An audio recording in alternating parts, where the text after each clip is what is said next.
This podcast is brought to you by HORE Chartered Accountants. HORE Chartered Accountants are based in Galway City and are a leading provider of audit, accountancy and taxation services. For more information, visit horecharteredaccountants.ie.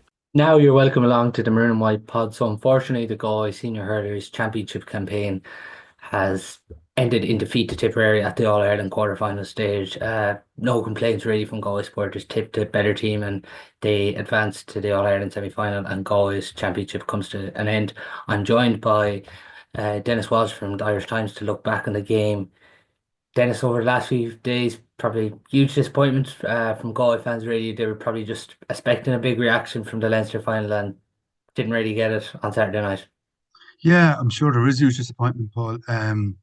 Yeah, I think you're right. Like everyone did expect, a big reaction from the Leinster final, and I suppose if you go through it, like there were plenty of chances in the first half. I mean, it could have been a bit. I mean, by half time, it could have been different. I mean, they were making inroads in that tip defence, and they were creating chances, but just the execution wasn't there. And like 5 points at half time was not an insurmountable lead at all. Like there was a nice breeze there. And then getting that goal so early in the second half. I mean, it was there for them if they were good enough, but that that kind of 11-minute spell after the goal was probably which I think was certainly where the game was won and lost. Like Tip scored 5 points in that period, and Galway had six wides, and they were just those wides were just crucifying really. But were you impressed with Galway? Did you see anything different? What did you take coming away from Galway's performance? Yeah, like I think, well, look, I suppose what we've all been looking for from Galway, or maybe perhaps looking for, is some kind of identity and some kind of a discernible pattern to how they play. Like I don't think that was there during Henry Shefflin's time, and obviously, look, this is Michal's first year back in harness, and you know when Michal was there the last time, um, Galway had a very discernible way of playing, and um, they had, they moved the ball really directly into their forward line, and they had the players who could pull that off. I mean, obviously, the kind of players they had in their tactic did a huge, as you remember, did a huge forward line in those years. So it's obviously different now in terms of the kind of players they have. Have you seen much difference? Like, biggest problem on Saturday that I could see, Paul, was stuff just not sticking. Too much stuff just not sticking. Too much stuff. Too many times the ball going to ground. Um, like 114 from turnovers. That's a crazy amount. Like no team can sustain that. So it's kind of hard to it's hard to kind of detect, what they were trying to do when what they were trying to do clearly wasn't coming off. Like I mean, they have Eamon O'Shea there as part of the management team, one of the most visionary guys the game has ever, that's ever been in the game. Fantastic coach with Tipperary. When he was with Tip, it was very clear what Tip were doing. That probably hasn't come through yet with Galway.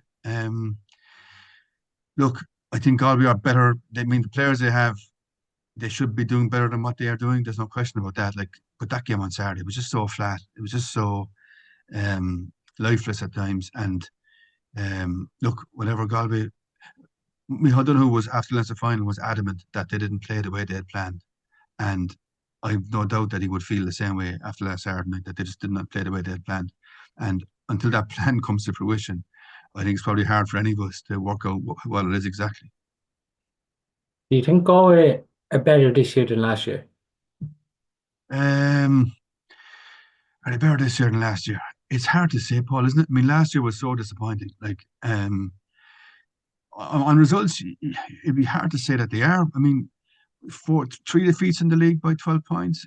Oh, the first round of the championship lost by 12 points. They were 12 points behind after an hour last Saturday evening. They were more than 12 points behind in the Leinster final at one stage. So, I mean, from the performances, it's hard to say that they are better. But then, like, the game against Dublin was really impressive, I thought.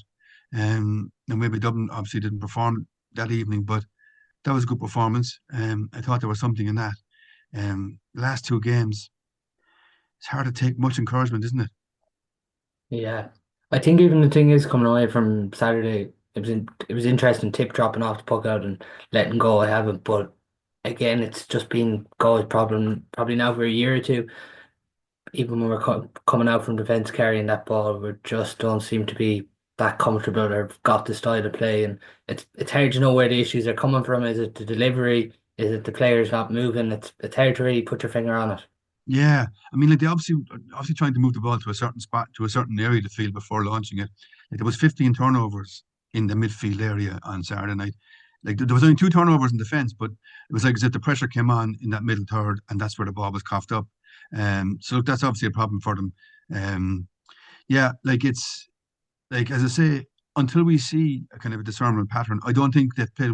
I don't think they played well enough this season, Paul, to say what the pattern is. There's clearly a lot of work going into it, but just the execution is the issue. The execution wasn't there again on Saturday. Like did 42 shots. Remember we spoke to Donoghue after Dublin lost to Cork in the quarter final last year, and somebody asked him like how many shots would be the target for an elite in the county team, and he said 50. 50 would be the target, so that'll be play and freeze. So like they were 8 short of that on Saturday, so that's a lot. I mean, Tip exceeded 50 shots, so that's the kind of stuff that you have to be doing at this level, and like not getting the shots away uh, is just not good enough, really. Yeah. I- In the first half, Tip obviously go ahead in five at the break. Throughout that first half, did you feel an element Galway chasing, or did you feel through periods? Even I'm thinking towards the end of that first half, Kevin Cooney's goal chance to be nearly spots Colin Malloy inside that could have been huge. Yeah, yeah, I mean, there were goal chances. Like there was, I would say, 4 or 5 goal chances. I mean, there was a couple of goal chances spoiled by just poor final pass, and 1 or 2 other goal chances that were just you kind of wonder was the final pass the right pass, even though it reached its destination. Kevin Cooney, I guess, did he hit the ball too soon? I know the lads in the Sunday game felt that he hit the ball too high, and it wasn't a hard save for Reece Shelley in the goal. I think one goal would have made a huge difference. I mean, if Galway went in at half time just 2 points down, that was a nice breeze. Like a team, obviously, a team struggling for confidence. Um, Paul just needs something, some spark, some bit of light, and they just didn't get it in the first half. I mean, the first half was must have been hugely frustrating because, as we were saying, like they got through 4 or 5 times, which would be a worry for Tip now going forward. I mean, they got through like Galway got through that Tip defence. I wouldn't say Galway have forwards with blistering pace, but they got through, as I said, 4 or 5 occasions, which should have resulted in a goal at some stage, and just didn't. And if you think from the other side, then from a defensive point of view, like Jason Ford had 4 points from play quite early in that game. Yeah, there was. I kind of totted up that we'll say. I thought what was really impressive about Tip was I thought the interplay in their forwards, like the kind of the connections, which ironically would be a big Eamon O'Shea emphasis, but like between them, Sam O'Farrell, John McGrath, Jason Ford, Jake Morris, had 13 scores from play and 8 assists between them, which is really good in like one half from any forward line. I saw Anthony Daly made the point that Tipperary really targeted the left side of the Galway defence.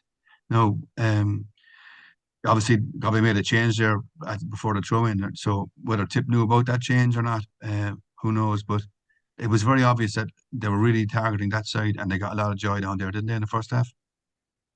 Yeah, they definitely did. And e- even the goalie changes before the throw-in, were you surprised by any of them? Yeah, like TJ. I mean, TJ Brennan. I haven't Hmm. been I haven't been at all Galway's games, Paul, but TJ Brennan has impressed me anytime I've seen him this year, and I know he's impressed other people as well. So I was surprised, but I'm not sure what the thinking was there. Um, Look, would you say Galway have had a settled team this year? I mean, when did the last had a settled team? It's. I suppose that's what happens when performances are inconsistent. That team selection tends to be inconsistent, and yeah, this was maybe another example of that. Even I think a big area they struggled on midfield, and they probably have struggled to find a consistent pair in there probably all year. Yeah, it's funny. I was impressed with David Burke on Saturday at times. Like, I mean, obviously, Tipperary took off one of their centre fielders at halftime. That was Peter McGarry, that was a very strange call to throw him in for his debut and from the start. And as I say, only lasted a half. But some of David Burke's touches and some of David Burke's passing was just classic David Burke, like, exactly what you'd expect from a player of his stature. Just really intelligent, really smart. Yeah, I mean, David Burke, he's the oldest guy on the team now, isn't he? Mid-30s, been around an awful long time. How much more are they going to get out of him, even though I imagine he's still a massive leader in the dressing room. He seems to have a massive presence in the group. Every Galway manager, I think, has acknowledged that. And if he's going to speak to his peers, he's always had that. Whether he was captain or not, he always seems to have had that role in the group. So, yeah, midfield partnerships. They obviously haven't had one this year, maybe as you say, Paul. But I wonder, like, if you look around, like Limerick haven't had one either. They've been kind of chopping and changing there too, haven't they? So Cork have made changes in their midfield partnerships. I guess if you're winning, you can kind of sustain that kind of stuff, can't you? You mentioned David Burke there. I thought the flick was excellent for that move in the first half. But we mentioned it last year, obviously, David Burke and the circumstances with the Dublin game and everything that went on there. And Galway fans were hoping that he wouldn't retire, and he came back this year again, and he's produced some big performances. And as you mentioned, with his presence there, it's huge for this Galway team. Do you think we'll see him next year? Yeah, I don't know. I don't know. I mean, like, if you judge him solely on the 50 minutes he played last Saturday night, you'd say, look, he still has something to offer, obviously. Like, that is one thing I would say. Like, we'll say Henry 4 years ago, Henry Shefflin inherited the oldest team in the championship. And during his 2 years as manager, that didn't change a whole pile. Like, the age profile of the Galway team was still above average for the championship. That's been tackled a bit. That's been tackled a bit this year. But I mean, there's players there who've been there a long time, Paul, and nothing lasts forever, obviously. And whether David Burke, whether they feel that, well, whether he feels he has another year to give, I wouldn't know. I guess he'll go back to St. Thomas's now and see where that goes for the autumn. But he's been a hell of a player for Galway for the last, how long, 12, 14 years. Like, he's been extraordinary. Do you feel he still have something to offer if he decided to give it? Yeah, I guess it depends on the role, doesn't it? I mean, if he was prepared to come back and be a squad player and be maybe coming on for the last quarter or 20 minutes in games, I could definitely see, someone with his game intelligence and someone with his class on the ball, perhaps in the Noel McGrath role for Tipperary, coming on in the last 20 minutes, getting his hand on the ball when it's a bit looser maybe and a bit less intensity in the game. I mean, his distribution and his vision are superb, and that might be a role perhaps. It was funny, obviously, Dennis, I was coming out of Croke Park and I seen the score at half-time, 12-7. Obviously, I was covering Limerick and Dublin for work, so I couldn't make it to the Gaelic grounds, unfortunately, but I was coming out and I seen the Colin Malloy goal, and there was a bit of excitement, and even the way he took it, I think this is one fella that Galway definitely need to be pushing on now in the next few years. Yeah, no, he was. I thought he was very promising. I thought it was a very promising performance now from him. Like, it really, he was. I thought he was a threat. He obviously has the pace, his bit of directness. He wasn't. He was quite happy. He was happy to take on his man. The goal was terrific the way he took it. Really terrific. And again, as I said, I think everyone thought that might just now ignite Galway, and playing with the breeze, only 2 points down early in the second half, that they'd kick on from there. But yeah, no, I agree. I mean, I asked one of the lads from the Galway papers on Saturday where was Evan Ireland, and he seems to be still in the squad but not in the picture. And they obviously seem to be going this kind of a different direction with young Malloy, and as I said, pace and directness. It's so that's a terrific combination, and he clearly has loads of ability. Well, he left Robert Doyle too. Like, he's been American players very well this year, Doyle, but even the way Malloy Yeah, was able to get rid of him there. yeah, no, absolutely. No, it was impressive, very impressive. And anytime he got the ball, I thought he was a threat. Like, he played that pass into Conor Whelan in the first half, when Whelan was fouled in front of the goal. I suspect, like, even though it was a good pass and it was on target, but Whelan had no chance really when he got the ball. He was going to be swallowed up. But no, he's a good young player, absolutely. Just with that, you mentioned Evan Island, and it's a discussion we've had quite often with different guests throughout the year on the podcast. Are you surprised that you haven't even seen, because it's not even not seen Evan Island on the pitch, but it's not seen Evan Island on the 26. Yeah, I mean, I would be surprised, absolutely. I mean, look, he's um, again, look, none of us knows what's going on in training, and I guess that's what I mean, you have to assume, you have to imagine that teams and 20, match day panels are picked on that basis. And like, I mean, for example, last week, Shane O'Brien in Limerick wasn't named on the 26th originally, and was only added on Saturday. So that would have surprised me looking in from the outside. But again, like, there's none of us privy to what happens behind closed doors these days in training. But certainly, Evan Dillon is a player that I would have thought, crikey, he's surely worth his place in the 26, and if he's not starting, he surely has something to offer coming on from the player that I would have seen over the years. But as you say, probably haven't seen him this year. We are mentioning Colin Malloy's goal there, I suppose, and it was a huge goal, really in the context of things, makes it 112-17 on 39 minutes. But then after that, at no stage, that was really as close as a goal he got, and Tip's response was very impressive. His response was impressive. I mean, like, they won the puck out. Andrew Ormond won the puck out and put it over the bar. Like, I mean, he was fantastic. But I mean, when you break it down, Paul, like, Tip's response was 5 points in 11 minutes. That's not out of the ordinary. That's kind of standard. You'd be hoping to get 5 points in 11 minutes all through the match, really. So what Tip did in response was nothing exceptional, but it was just that Galway's response was just so dispiriting and kind of debilitating. Like, they had 6 shots in those 11 minutes and failed to score. But like, by my reckoning, there was 2 8-minute periods and an 11-minute period in the game where Galway failed to score. And like, the way scoring has gone now, like, the way teams score so heavily and shoot so often in a game, that you can't afford to be going 8 and 11 minutes without scoring. That's just unsustainable. And like, so in Galway, we're still creating chances, and they were still creating shooting chances, but 6 wides in a row was just, at that at that time in the game, was crazy. There has been certain comments of, I know even Liam Sheedy was saying it about this Galway team at the weekend, the lack of leadership. Do you see that as a problem? Well, Joe Canning does a column with us, Paul, and he kind of addressed this issue in his column in the Irish Times last Friday, where he said, people would have said to him, or he would have heard it said, that the leaders on the team are the 2017 guys, the guys who were there since 2017. So, the two Burks, the two Mannions, Conor Whelan. And he said, yeah, he said he would have felt that was fair comment. But he said, like, 5 leaders, if you have 5 leaders, that's a lot. How many more do you need, kind of thing. But he kind of made the point that, and I think it's a fair point, before Galway won the All-Ireland in 2017, that would have been thrown in their face a lot, that they were a group that lacked leaders and that they lacked leadership on the pitch. But then they won the All-Ireland, and that talk went away. So clearly they had leaders in the group.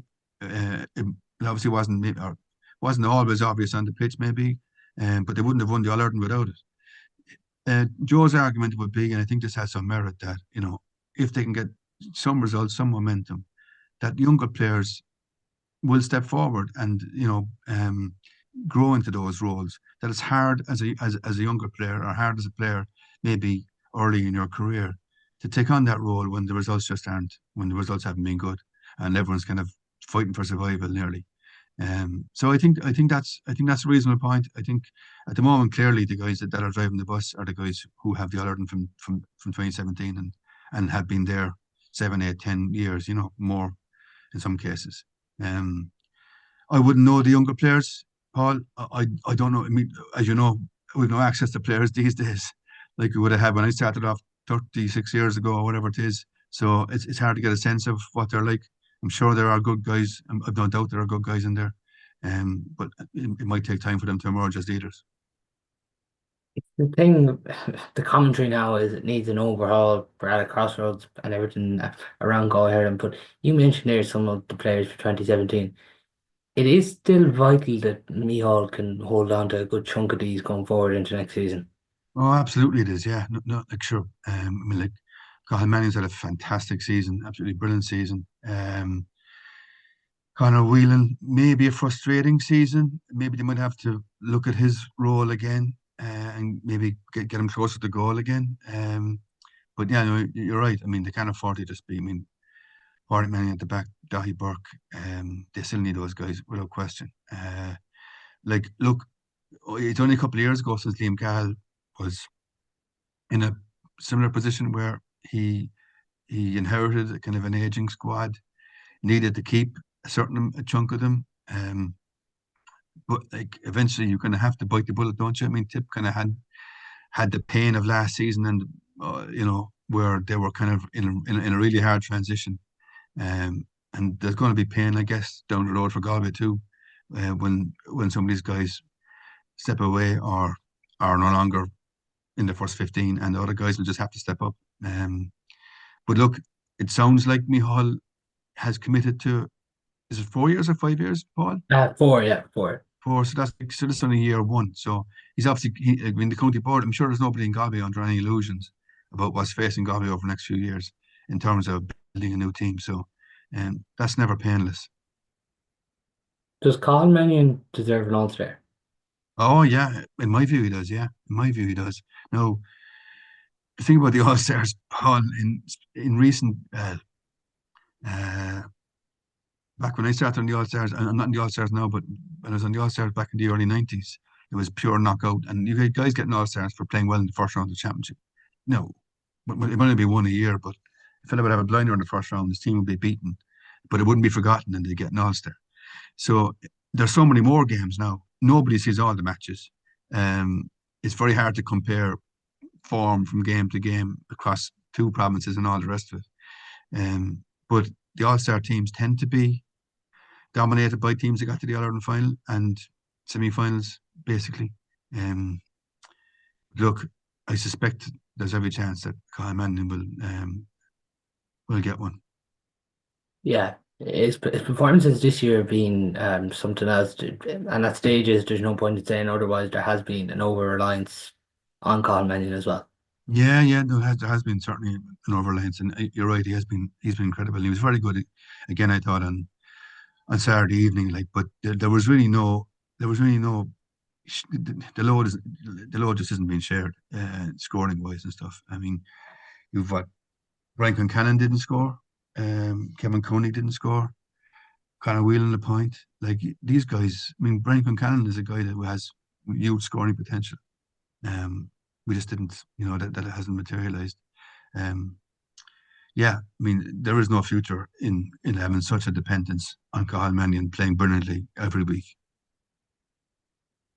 It's a year too where he's kind of put injuries aside because he has had struggles with injuries in the past. But this year, we've nearly seen a different side to him. Like we've seen him in the past play a lot deeper, but this year, just his scoring power in every game. Like even if you go from the first game against Kilkenny and Nolan Park, where they were hammered to up to last weekend against Tip, his scoring rates and what he's finished up with in games have been something else. No, it's something else, absolutely something else. I mean, is there an argument, Paul, that it's been his best year for Galway? Yeah, probably, yeah. Yeah, I mean, and he's been around a long time, and he's been a brilliant player for a long time. But um, he's got like his scoring levels have gone through the roof. Like it's kind of TJ Reid levels, aren't they? Like that when TJ was really firing, and he was able to get freeze and point or freeze and play double digits on a on a consistent basis. Um, like every team does need someone hitting double digits on a consistent basis, but you also need lads getting 4 or 5, don't you? Like around that to kind of fill it out. I mean, if you're not hitting 30 points between goals and points now, if you're not hitting the 30-point mark, you're in bother every week, really. Yeah, that's the thing. Just finally, Dennis, on this game before we take a kind of overall look on Galway in their season. The goal at the end from Declan McLaughlin, Reece Shelley obviously makes a mistake there, just kind of probably judges his angle a bit wrong there. It finishes in the end, Galway 217, Tipperary 128. Does does the scoreline flatter Galway in the end? Ah, well, yeah, I suppose. Look, obviously that goal. I mean, for the last 4 or 5 minutes, they were just reduced to pot shots, weren't they? Everything going for a goal in every attack and forcing a couple of I mean, that, as you said, the McLaughlin shot should have been saved.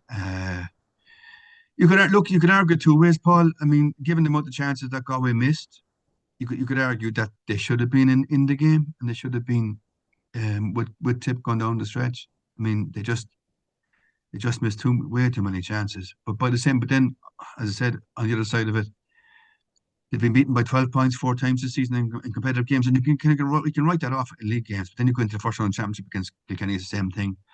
It would have been after an hour in the Leinster final, they were heading for a double-digit beating, and with time up last Saturday night, it was a double-digit beating. It was just like a goal in stoppage time.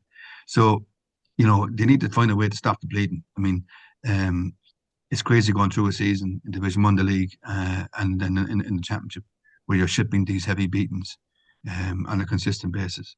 So, look, whether they lost by 8 points or 6 points or 12 points on Saturday night, it was a really disappointing year for Galway.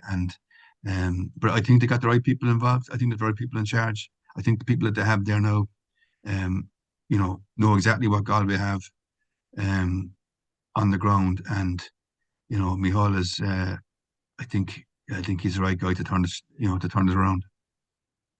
You mentioned there the beatings. I think the first thing for this Galway team is they need to become hard to beat. Yeah, absolutely. No, you're right. Yeah, they've just been too easy. They've just shipped. Teams have scored heavily against them, and that's clearly been a problem. But look, by the same token, Paul, the way the game has gone, like we went through a phase with sweepers and double sweepers and so on, and that's gone now, right? And now, and as it turned out, nobody knew how to defend, because here we are with 30, 36 points beats 33 points, all over the place, year in, year out. So you obviously have to stop conceding goals. That's a huge one. Very hard to stop outside shooting. Even you saw that with even with Limerick on Saturday, like Dublin got plenty shots off. Even with 14 men, I think they were only 2 shots less than Limerick for the whole game.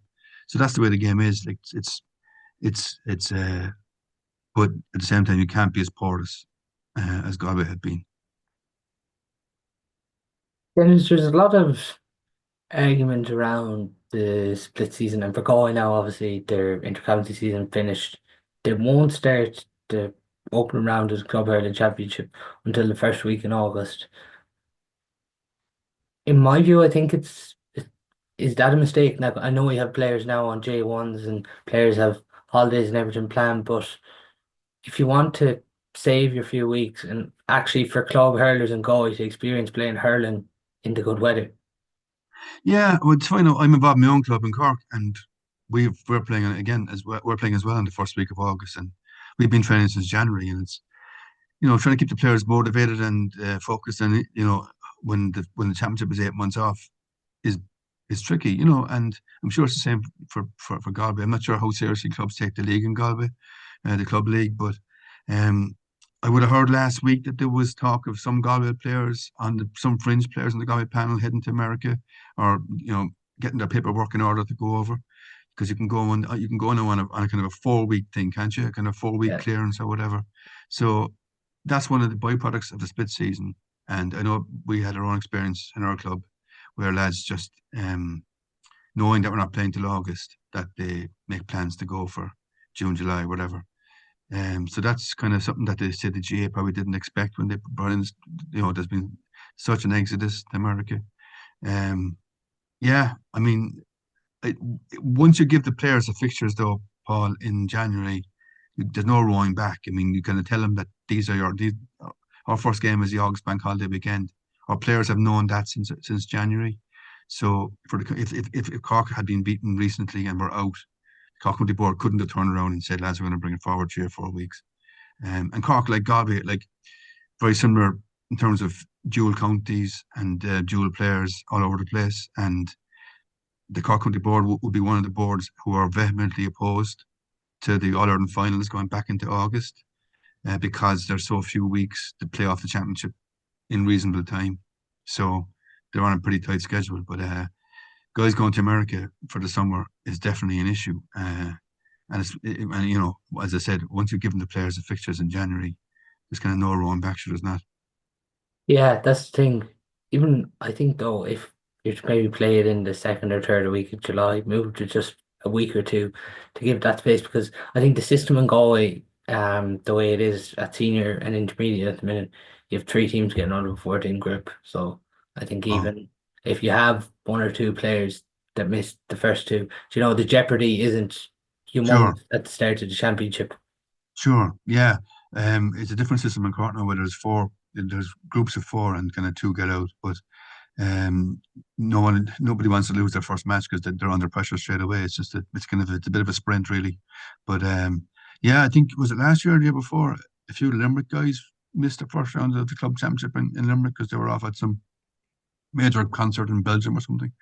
I'd say it must be tough for inter-county players who've had a very long season, who've been training essentially since last October, even though they're not supposed to be, but they've been on gym programs or running programs since last October, and very little time to decompress before the club stuff starts again. And obviously going back to their clubs, there's a certain expectation that they're going to, carry a big load and perform like inter-county players. So split season has been tough for inter-county players, Paul, because it's not split at all. It's a non-stop season is what it's been, and yeah, there's no going back. I don't think there's no changing. That's never going to change. Like we are where we are now, and it's just a question of whether Jarlath Burns can have his wish and have the All-Ireland finals put back by a week or two.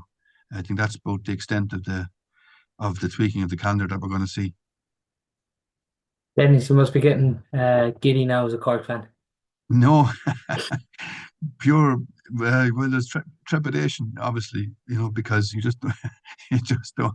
When you see what happened last weekend, no one saw that happening um, with Limerick and Dublin. But look, there's obviously Pat Ryan's done a brilliant job in bringing Cork to a level of consistency which wasn't there for many years, and they're no longer a streaky team. I mean, obviously that performance against Limerick was an aberration, I think, in fairness, in the round robin. But they've been consistent in their performances now over a couple of seasons, and that's been a big jump forward for this Cork team. And Pat Ryan's and his crew deserve a lot of credit for kind of changing the culture in the group and you know being consistently competitive against the top teams. Overall, do you think it's been a good hurling championship? I think it's been like it kind of gets it's had obviously football has been fantastic. It's been the best football year in memory, hasn't it? Like Lord knows when there was a football championship like it, maybe never. Like the hurling championships have been so good in recent years, that it obviously it has fallen below those standards.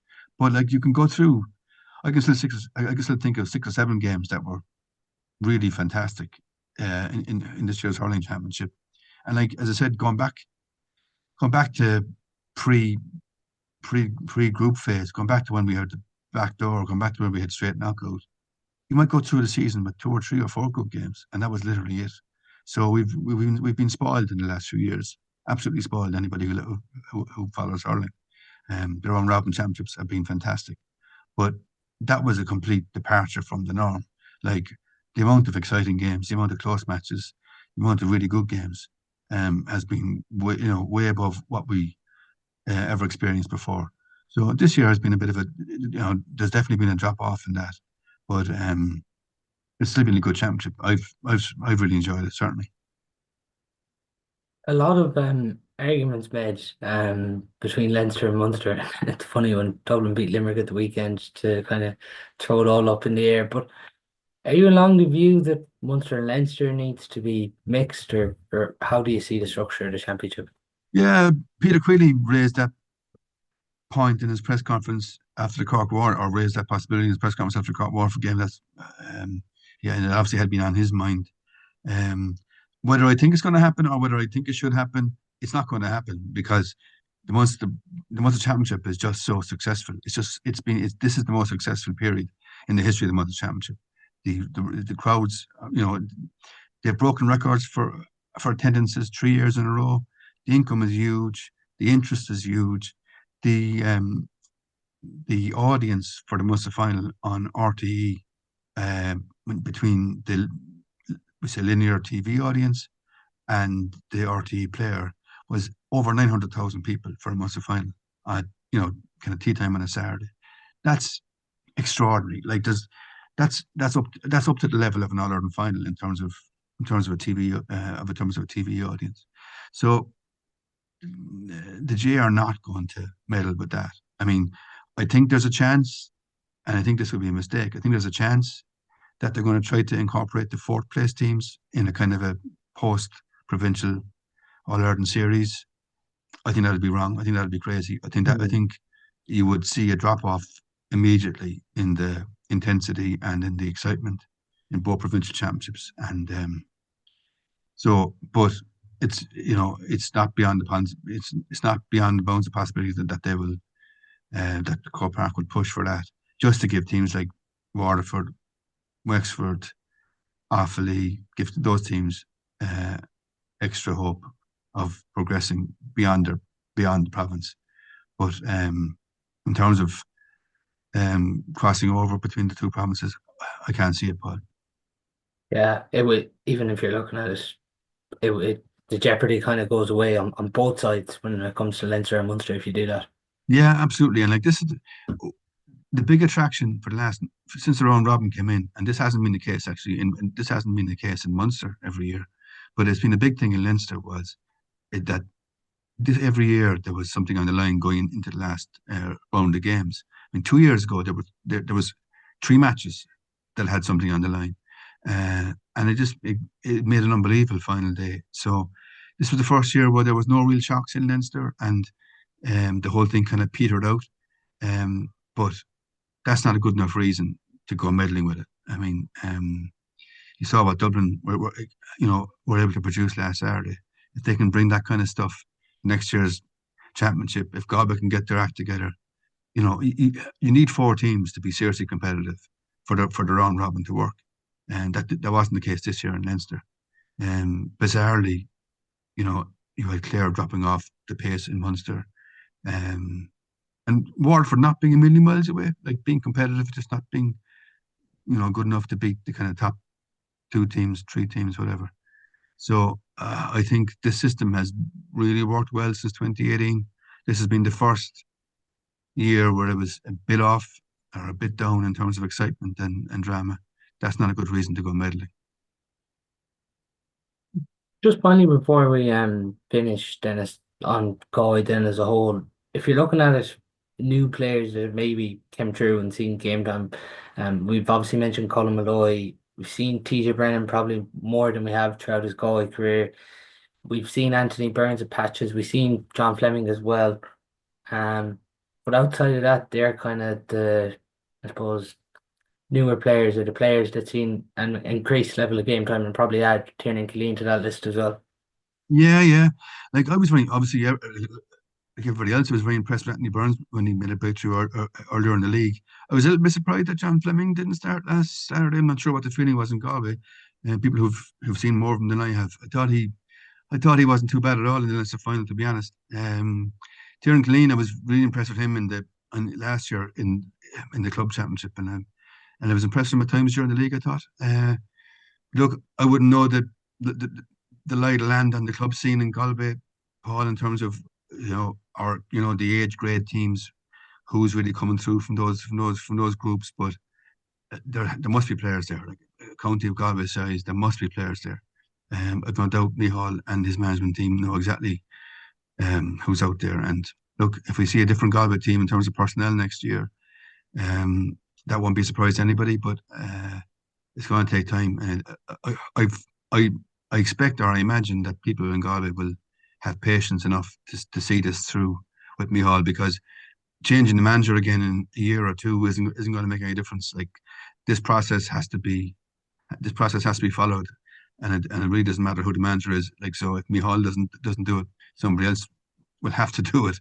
There's just a painful rebuilding process ahead of Galway, and yeah, I'm sure it'll start sooner rather than later. Are you along the lines that it needs an overhaul? The team? Yeah.